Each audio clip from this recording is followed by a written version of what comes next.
Welcome to Week 3, Organizational Theory and Behavior, Managerialism, and Information Technology. Let's begin by taking a look at the origins of public management. The text suggests that the profession of management began and developed as a profession of arms, and war at the state level is impossible without an effective system of public administration. There's also discussion about the continuing influence of ancient Rome. Ancient Rome established the first civil service and merit system as it was created by Emperor Augustus Caesar to raise taxes to support his military. So what is organizational theory? It is how individuals and groups behave in different organizational arrangements. This includes classic organizational theory. This suggests that organizations exist to accomplish production related with economic growth. There is a one best way to organize for production, which can be found through systematic scientific inquiry. Production is maximized through specialization and division of labor. People and organizations act in accordance of rational economic principles. Adam Smith first proposed this approach in 1776, and he provided the foundation for laissez-faire capitalism. He wrote of organizing pin makers under a factory where each person performed a specialized task. Specialization of labor was his invisible hand of the market. Under his theories, specialization increased efficiency. Traditional management requires sufficient and properly trained supervisors at every level of the operation.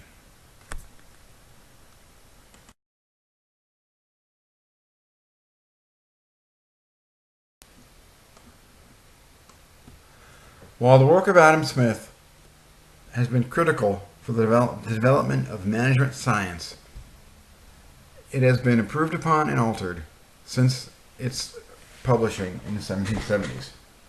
The basic problem with the traditional hierarchical organization was that it was dependent on the proper enculturation of individual supervisors at every level for its success.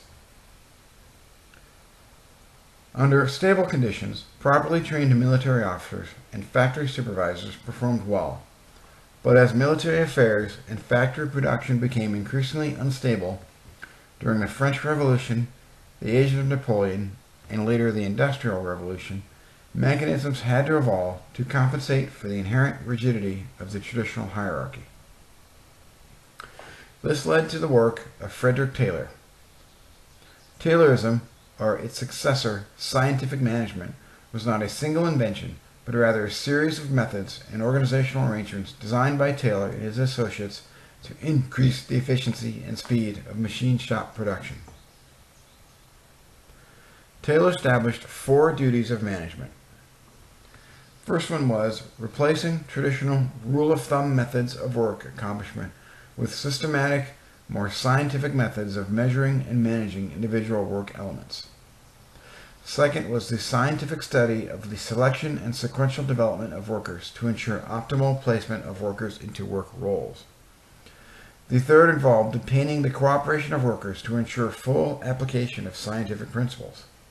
And finally, establishing logical divisions within work and roles and responsibilities between workers and management.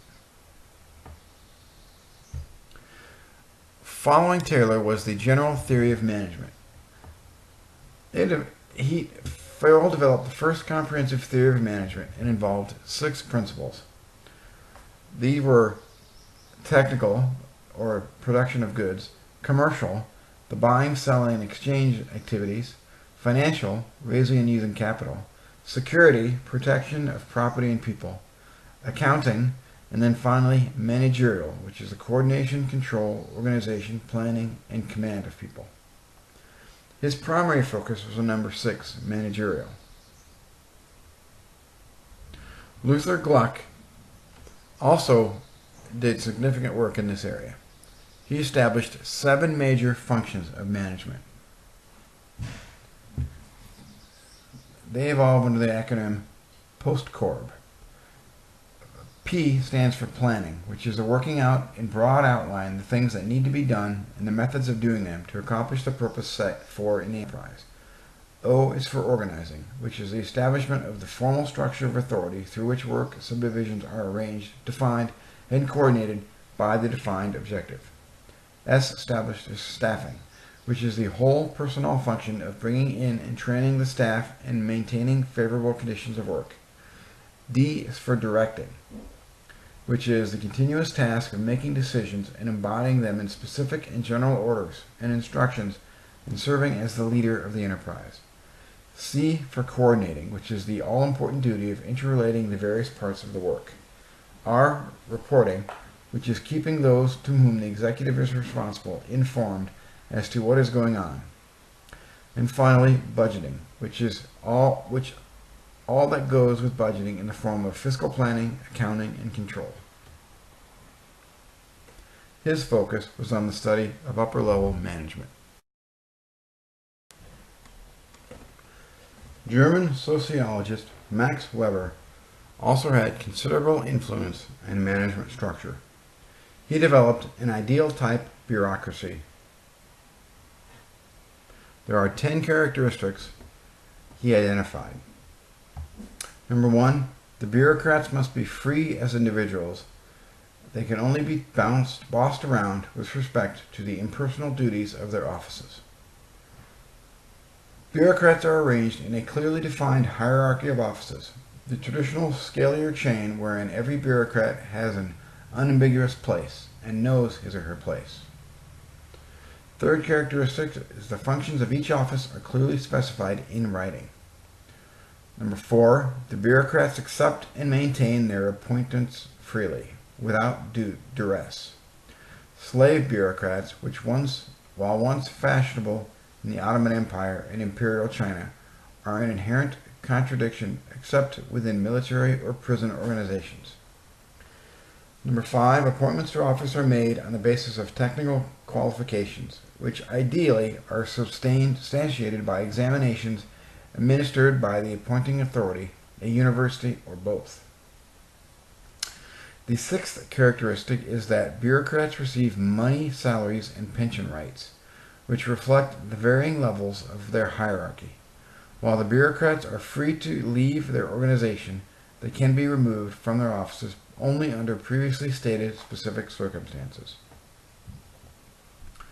Number 7, the office must be the bureaucrat's sole or at least major occupation. The 8th characteristic is that a career system is essential. While promotion may be the rule of either seniority or merit, it must be premised on the judgment of hierarchical decisions. Number 9, the bureaucrats do not have property rights to their office nor any personal claim to the resources that go with it. And finally, bureaucrats' conduct must be subject to systematic control and strict discipline.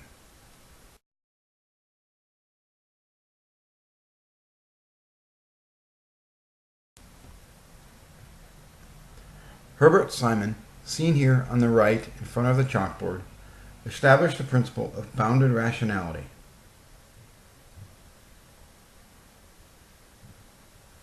Bounded rationality is the notion that in decision-making, rationality of individuals is limited by the information they have, the cognitive limitations of their minds, and the finite amount of time they have to make decisions.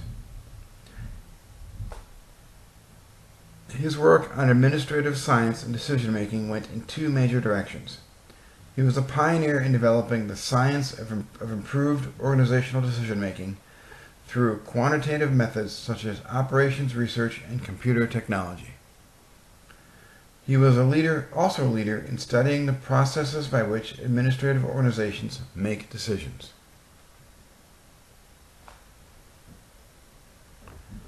Philip Sesnick maintained that organizations were made up of individuals whose goals and aspirations might not necessarily coincide with the formal goals of the organization, as opposed to consisting of just a number of positions for management to control.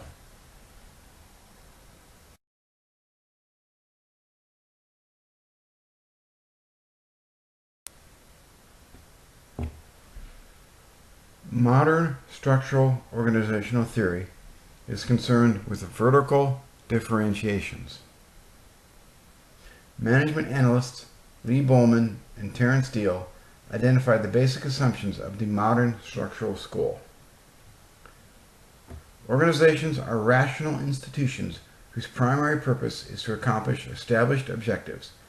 Rational organizational behavior is achieved best through systems of defined rules and formal authority. Organizational control and coordination are key for maintaining organizational rationality. There is a best structure for any organization, or at least a most appropriate structure. In light of its given objectives, the environmental conditions surrounding it, for example, its markets, the competition, and the existence of government regulation, the nature of its products and/or services, the best structure for a management consulting firm probably is substantially different than that for a certified public accounting firm. And the technology of the production process, in other words, a coal mining company has a different best structure than the manufacturing of computer microcomponents.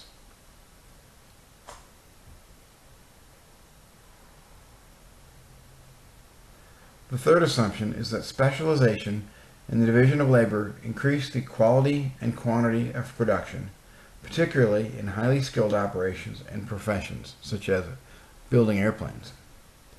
Most problems in an organization result from structural flaws and can be solved by changing that structure.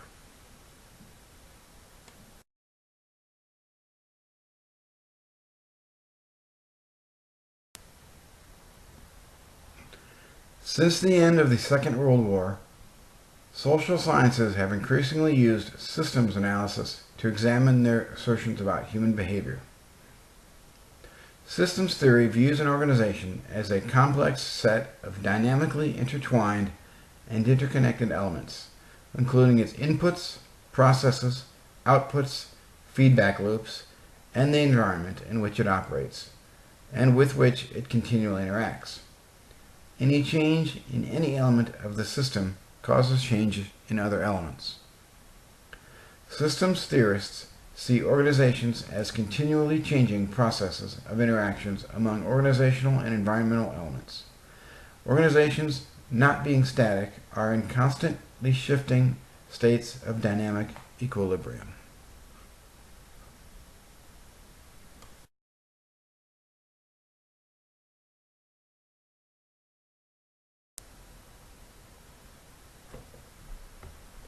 This completes the lecture for this week. Please continue to read all the required readings, then complete the assignments and discussion questions. Good luck.